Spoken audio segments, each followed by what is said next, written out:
Hello and welcome to Love Lust Betrayal. Please subscribe if you like our stories. Olivia was surprised to see Nick enter the cafe and make his way directly to her table as she was getting comfortable in her seat. Olivia and her husband Brad had lived next door to Nick and his wife Louise for almost 4 years. The two couples had become close, despite the fact that they were both slightly older than Olivia and Brad, in their early 40s as opposed to their mid-30s.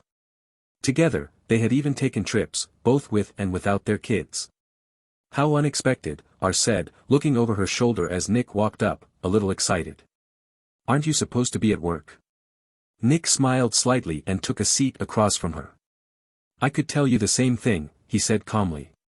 "To take care of some personal business I took the afternoon off. You must have done the same." Olivia gave a nod. "I just needed a little recharge because I've had a busy morning."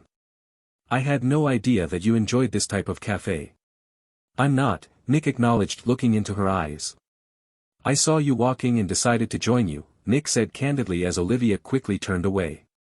"We must speak." Olivia's gaze expanded. "Something is amiss.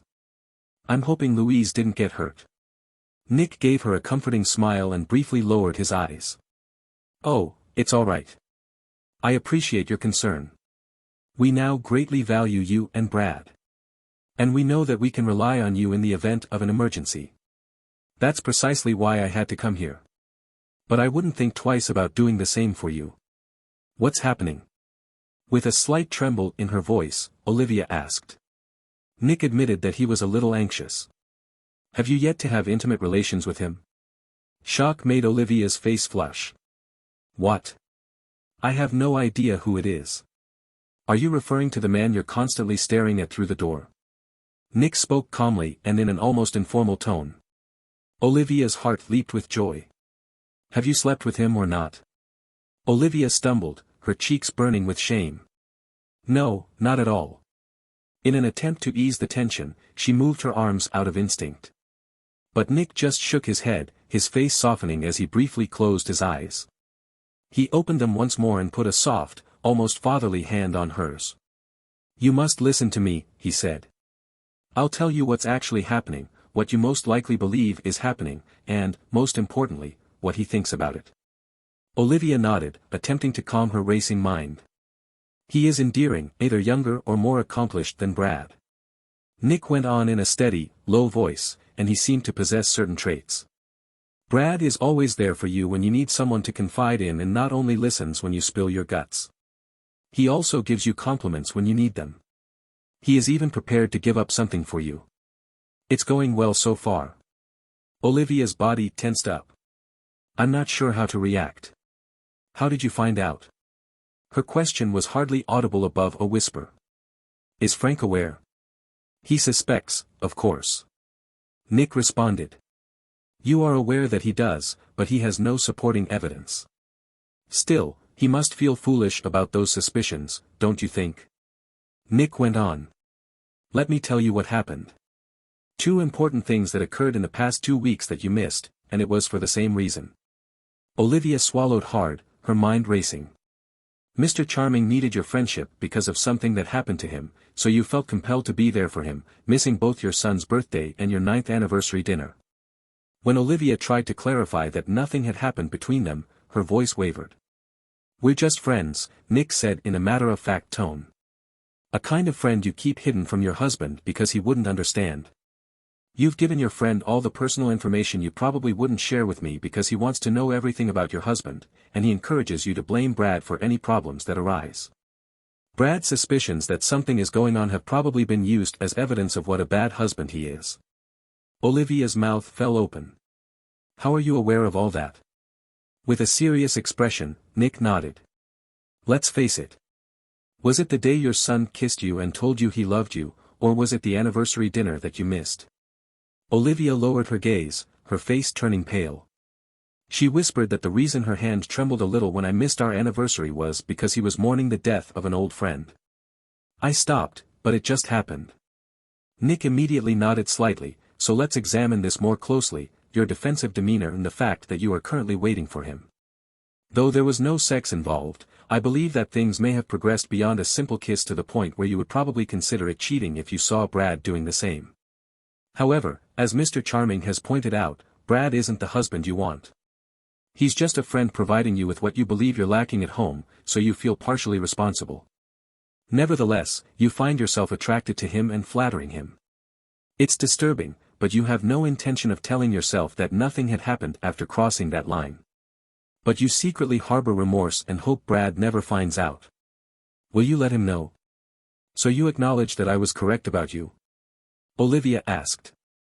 A tiny smile played at the corners of Nick's mouth as he asked.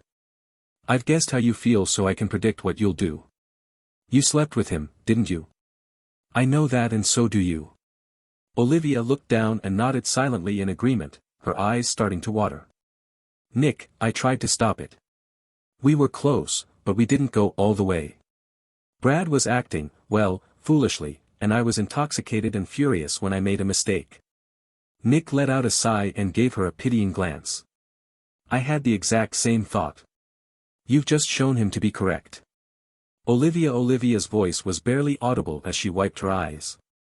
No, I won't share anything with Brad. I suppose he'll work it out on his own. All right, now let's talk about what he thinks is happening. Nick added. Mr. Charming observes a woman who is easily influenced, distracted, and exposed. Olivia winced but said nothing as Nick held up a soothing hand. Please don't interrupt me. Olivia, Mr. Charming is not as innocent as he appears to be. He has been around the block before. He is fully aware of his actions. You believe that he is aiming for you, but that is untrue. He is playing a game with Brad, but he also wants you. Olivia felt her heart race. No, I'm positive he doesn't want to harm Brad. Nick gave a head shake. It's about Brad, not about you. Taking things from him, getting under his skin, and making him feel insecure are all things that Mr. Charming enjoys doing. To prove to you that he is more important to you than your husband, he persuaded you to skip 2 significant occasions that would have meant something to Brad. Consider it. It just so happened that the days you missed coincided with his friend's death in whatever crisis arose. Is it a coincidence? Not likely. Olivia trembled. 3 weeks from now is Brad's birthday. I will not allow it to occur again. Nick's eyebrow went up. For an hour, your husband waited for you at the restaurant while you were in Mr. Charming's arms. You didn't even bother to think of a real name when you texted him an excuse about your friend contracting food poisoning. Did you? Olivia cast a shamed glance down. Now here you are, skipping work and all because of Mr. Charming. Nick went on. You've made it apparent that your marriage is not one of your top priorities. Olivia inhaled deeply. But that's all he wants, me. He wants Brad to be unaware of us. Nick chuckled softly. He knows everything you've told him about Brad, so of course he does. Brad has every right to be suspicious. And Mr. Charming knows this and is playing. He's pushing you toward that point where everything seems justified by making you doubt everything. To keep the game going, he needs that rift between you two. He will let Brad know when he has you all to himself and feels like he has won.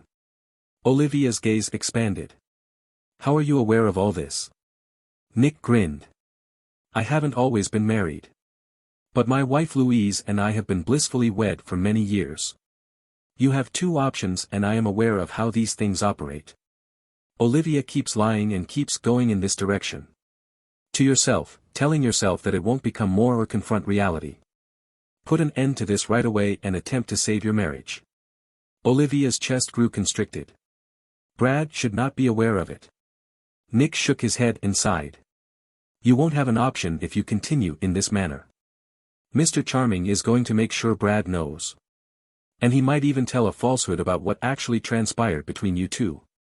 Before it's too late, you must put an end to this. Olivia's eyes filled with tears. I can't tell him, please. Nick approached her and gave her a quick embrace.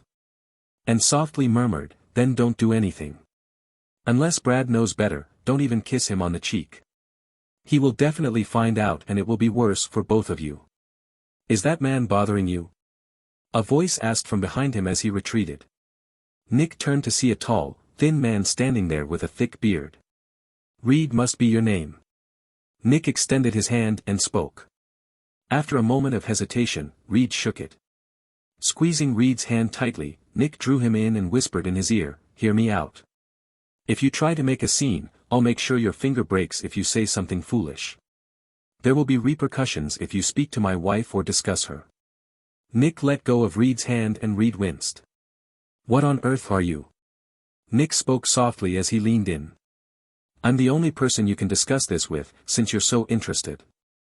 Don't be so stupid as to lose your mind over something absurd, even though you have your hand in the cookie jar. She isn't worth it." Reed rubbed his hand, indicating unequivocally that she isn't. Nick straightened up, his face hardening as he turned to face Raina. "You have another chance. Be the wife your husband deserves when you get home. Tell him the truth, even though I know it won't be simple. Tell him that although he had good reason to suspect something, you took action before things got out of hand. It's better if you don't bring me up." Despite his anger, Brad will want to move on and, believe me, will be relieved to know the truth. Raina, still shaking, wiped her eyes. "Thank you," she said in a whisper. Nick's tone grew softer. "Raina, I didn't do it for you. I did it to atone for my own transgressions and for Brad. Be careful.